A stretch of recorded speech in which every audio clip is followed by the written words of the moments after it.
Alors, dans cette nouvelle vidéo, nous allons parler de est-ce qu'il faut vendre sur les réseaux sociaux? C'est une question qui me revient très souvent et à laquelle j'aimerais pouvoir vous répondre et vous donner mon avis.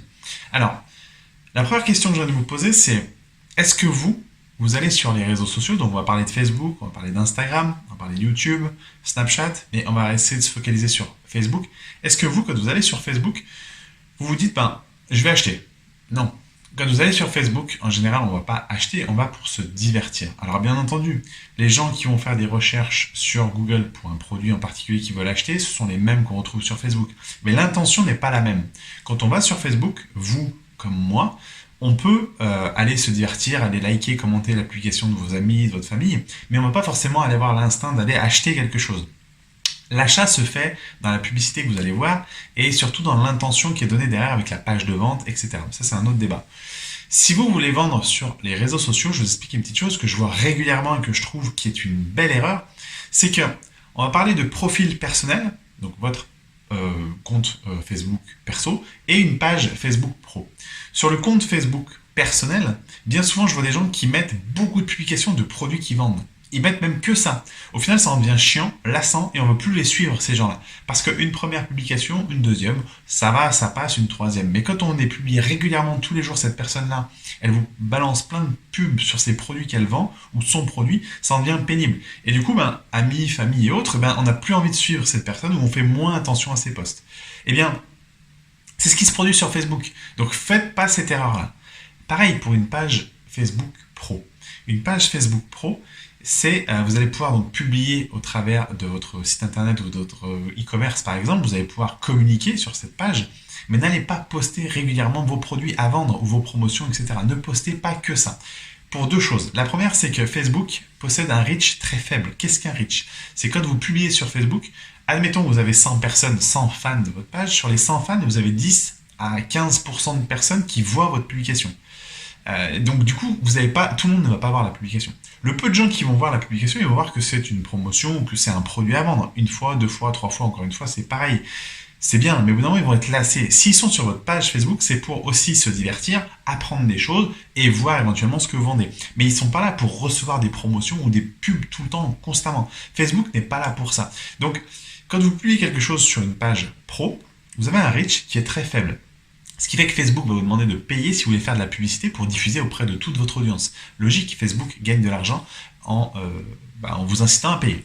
Donc ça, c'est une première chose. Donc la première chose qui n'est pas forcément bonne à faire, c'est de publier tout le temps vos promotions ou vos pubs sur votre page Facebook. Animez-la de façon à ce qu'elle soit vivante, qu'elle intéresse les gens. Regardez une chose, mettez-vous à la place de votre public, d'une personne lambda, vous et moi. Allez sur Facebook et dites-vous qu'est-ce que vous voulez y trouver. Pourquoi vous allez aimer cette page-là? Pourquoi vous aimez cette page-là et qu'est-ce que vous aimeriez y trouver dans cette page-là. Vous allez très certainement pas vouloir trouver que de la publicité, que des promotions sur les produits ou que voir des produits à vendre. Bien entendu que non. Donc, c'est pareil pour votre client ou votre prospect. Animez votre page et de temps en temps, allez lui proposer un produit. Ce qu'on appelle, on va chauffer son audience. C'est-à-dire que vous allez commencer à proposer des articles qui vont parler d'un produit. Un article, par exemple, vous allez partager un produit qui parle du produit. Le lendemain, vous allez partager un autre article qui parle, par exemple, des avantages du produit. Un autre jour, vous allez proposer un article qui offre des témoignages ou des vidéos. Et ensuite, vous allez pouvoir poster dans la semaine, poster le fameux produit en question que vous avez à vendre. Vous aurez petit à petit chauffé votre audience. Et au final, vous aurez des potentiels clients.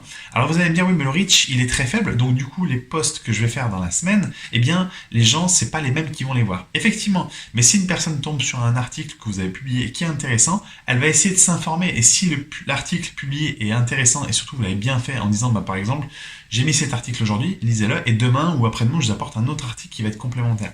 Et bien cette personne-là, elle va aller spontanément peut-être retourner voir votre page et du coup suivre au fil du temps les informations que vous donnez et puis venir voir le produit que vous vendez. Donc ce que je veux dire par là, c'est n'allez pas chercher à vendre tout le temps votre produit. Ne mettez pas que des publications comme ça. Vous allez embêter votre client, ou vos prospects, ou vos fans, en tout cas, vous allez les embêter et ça va les ennuyer et du coup, ils vont vous squeezer.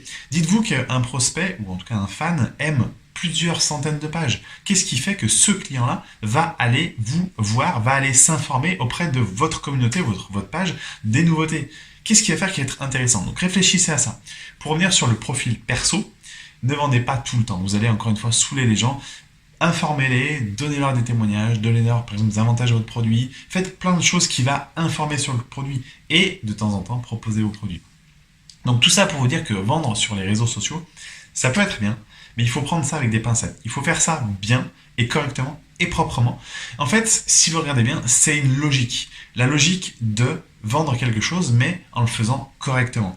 Bien entendu, ça se reproduit sur Instagram, sur YouTube ou sur Snapchat. Snapchat, c'est même peut-être encore pire parce que c'est des choses éphémères et les gens, la cible est peut-être plus jeune. Mais sur Instagram, vous allez publier des visuels, vos stories, c'est pareil. Publier des choses intéressantes qui vont amener doucement vos prospects ou vos fans à aller voir le produit, à s'intéresser, à susciter l'intérêt pour aller s'intéresser au produit. Et ne vous inquiétez pas, d'eux-mêmes, ils iront voir le produit. S'ils sont vraiment intéressés, ils iront par eux-mêmes retrouver votre produit sur votre site, sur votre boutique, etc. pour l'acheter ou en tout cas pour s'en informer. Voilà. Donc pour répondre à la question, je dirais que les réseaux sociaux, c'est un bon canal. Enfin, c'est des canaux à exploiter, enfin c'est un canal à exploiter, pardon, sur l'ensemble des réseaux sociaux pour vous aider à booster vos ventes, pour vous aider à vous faire connaître, mais il ne faut pas le faire n'importe comment. Donc n'hésitez pas à commenter sous cette vidéo si vous avez des questions, j'y répondrai avec grand plaisir. N'hésitez pas également à vous abonner à ma chaîne YouTube qui, normalement vous retrouvez le bouton en dessous, à la page Facebook pour avoir les nouveautés et nouvelles vidéos. Je vous dis à très bientôt, ciao.